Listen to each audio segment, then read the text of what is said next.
السلام علیکم۔ راز حقیقت میں آپ تمام دوستوں کو خوش آمدید۔ آج میں آپ کے سامنے حضرت لقمان حکیم اور ان کے بیٹے کی ایک خوبصورت حکایت بیان کروں گا۔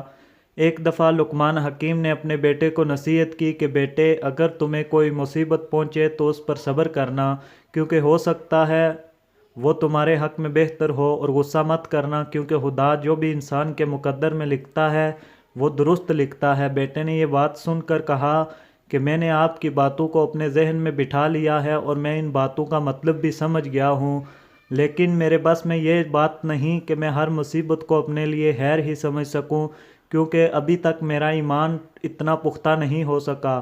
جب لقمان حکیم نے اپنے بیٹے کی یہ بات سنی تو کہنے لگے، بیٹے، اللہ تعالیٰ نے دنیا میں وقتاً فوقتاً اپنے انبیاء کرام بھیجے ہیں۔ ہمارے دور میں بھی ایک نبی موجود ہے، آؤ ہم ان کے پاس چلتے ہیں اور ان کی صحبت سے فیض یاب ہوتے ہیں، کیونکہ ان کی باتوں سے تمہارے ایمان کو تقویت ملے گی۔ بیٹا بارگاہ نبوت میں جانے کے لیے تیار ہو گیا۔ دونوں نے اپنا سامان سفر باندھا اور اس کے لیے چل پڑے۔ راستے میں وہ ایک جنگل کے اندر داخل ہوئے تو گرمی کی وجہ سے ان کو بہت ہی زیادہ پیاس محسوس ہوئی۔ ان کا کھانا اور پانی دونوں ختم ہو چکا تھا۔ حضرت لقمان حکیم نے محسوس کیا کہ ان کا خچر تھک چکا ہے۔ وہ اس سے اتر کر پیدل ہی چلنے لگے۔ انہوں نے راستے میں ایک سایہ اور دھواں سا دیکھا۔ آپ اسی کی طرف چل پڑے، کیونکہ آپ گمان کر رہے تھے کہ وہاں کوئی آبادی ہوگی جہاں انسانوں سے کھانے پینے کے لیے کچھ لے سکیں گے۔ تھوڑی دیر بعد آپ کا بیٹا بھی خچر سے نیچے اتر آیا اور پیدل چلنے لگا۔ ابھی وہ تھوڑی ہی دور تک چلے تھے کہ آپ کے بیٹے کے پاؤں میں ایک لوہے کا ٹکڑا لگا اور وہ پاؤں کے آر پار ہو گیا۔ وہ درد کی شدت سے بے ہوش ہو گیا۔ آپ نے اسے دیکھا اور رونے لگے۔ آپ نے اس کے پاؤں سے وہ لوہے کا ٹکڑا نکالا اور اپنے امامے میں سے کچھ کپڑا پھاڑ کر اس کے زخم پر باندھ دیا۔ آپ کے آنسو اس کے رخسار پر گرے تو وہ ہوش میں آ گیا۔ آپ کو روتے ہوئے دیکھ کر پوچھا کہ آپ کہہ رہے تھے کہ ہر مصیبت انسان کے لیے فائدہ مند ثابت ہوتی ہے۔ تو لقمان حکیم کہنے لگے، بیٹا، میں تمہارا باپ ہوں، اس لیے تیرا دکھ مجھ سے برداشت نہیں ہو سکا۔ میں رونے لگا، اور ہو سکتا ہے خدا نے تجھے اس چھوٹی مصیبت میں ڈال کر تجھ سے کوئی بڑی مصیبت دور کر دی ہو۔ لقمان حکیم نے اپنے سامنے دیکھا جہاں ان کو سایہ نظر آیا تھا۔ لقمان حکیم حیران ہوئے کہ جو دھواں اور سایہ انہوں نے دیکھا تھا وہ اچانک غائب ہو گیا ہے۔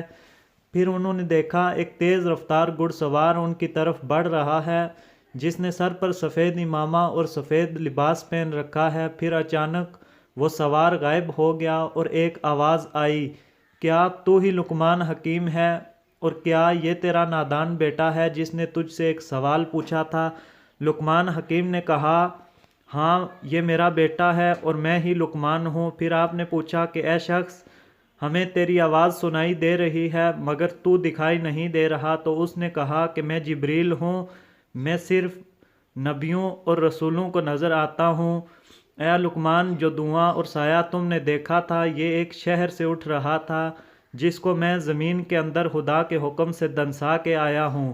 جب میں نے تمہیں دیکھا کہ تم اس کی طرف رواں ہو تو میں نے خدا سے عرض کی کہ یا خدا، ان کو اس مصیبت سے محفوظ رکھ۔ خدا نے تمہیں بھوک اور پیاس کی شدت سے دوچار کر دیا اور تم چلنے کے قابل بھی نہ رہے، اور پھر خدا نے تمہارے بیٹے کے پاؤں کو ایک لوہے کے ٹکڑے سے زخمی کر دیا تھا کہ تم یہیں پر رک جاؤ۔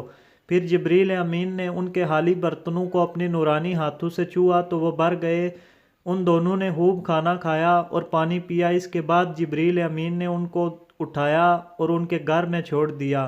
لقمان حکیم کا بیٹا اپنے والد کی نصیحت کو اچھی طرح سمجھ چکا تھا۔ ناظرین، اس حکایت کا اصل مقصد یہ ہے کہ جب انسان پر کوئی مصیبت آئے تو اس پر صبر کرنا چاہیے، کیونکہ اللہ کے رازوں میں ہمیشہ بہتری ہوتی ہے۔